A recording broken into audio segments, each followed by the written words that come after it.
DC here, hi guys and gals. Hey, it's Sunday morning and it's that coffee time. It's about 7:30 approximately, and as you can kind of see from the window out back, it's rather foggy still. And yeah, the tree that's you can kind of see in the back. Just a minute.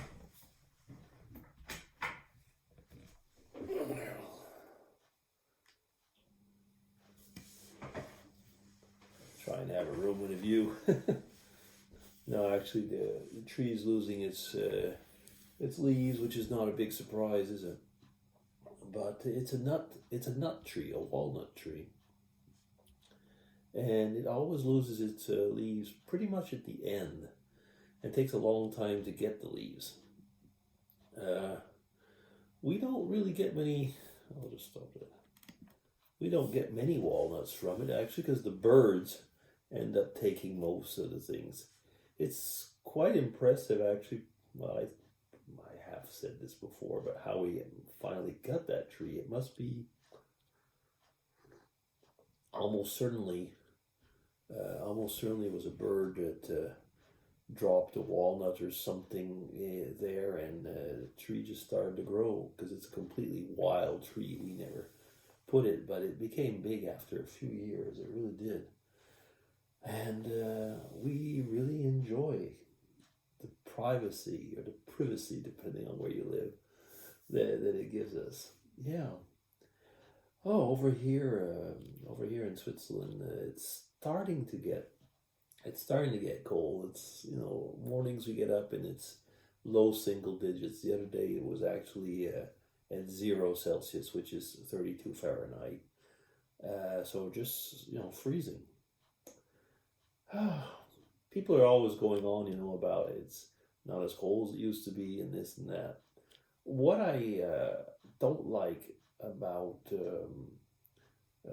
winter right now where we live, and that's in the plain and not in the mountains, is that when you get around freezing weather, it just gets very icy. And I think, like many people, I really definitely hate ice. I don't like, the danger of falling, and I have fallen a few times, and it's just no fun. It's that loss of control, when you're walking and all of a sudden, oops, you slip. And people have always said, well, that's normal. You're getting older and so on. I've always hated that, and maybe that's why I never was a very good ice skater or what. I really am pretty lousy on skates. Yeah. My son was asking me the other day. He said, "Yeah, we can go to and start teaching the grandkids how to skate and so on." I thought, well, they're definitely not going to learn from Grandpa how to skate. How have you, those of you who live in North America? I mean, what has been your relationship with things like skating and things like that? Even though I often say that I lived in Quebec, which was basically the Montreal Canadiens, and when I was a kid, that was a big thing.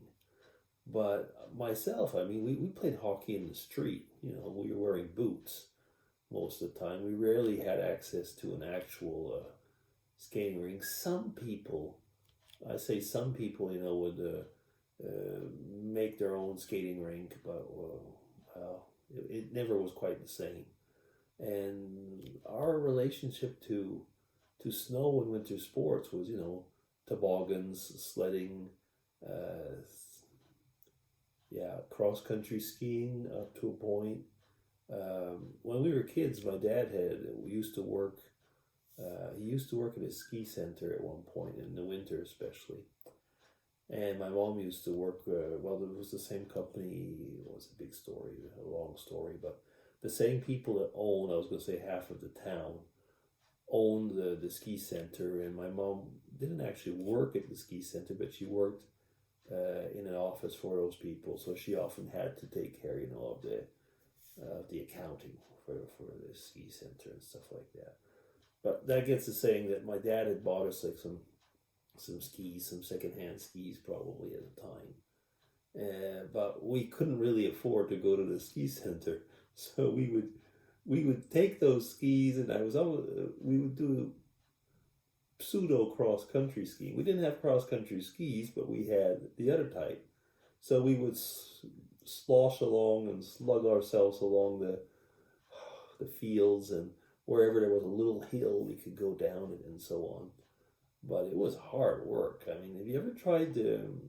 I mean, if you have cross country skis, it's one thing, but if you don't, and you're doing, so to say, cross country skiing with things that aren't cross country skis, that's hard work. We had two snowmobiles. My dad was a politically correct person. There was two snowmobile dealers, and he had one from each. They were small snowmobiles. One was a second-hand one, a Skirol. They were green, and the other one was a Bombardier, which my dad always wanted to have.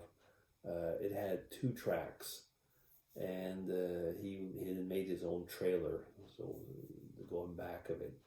And we would get back to the skis. They'd pull us along. I mean, we would have our sessions of snowmobile skiing, like water skiing, but with snowmobiles. And my dad, at first he'd go like in a field, and he'd make a circuit with the snowmobile. Then we'd go off with the skis in the car or something and bring us over there.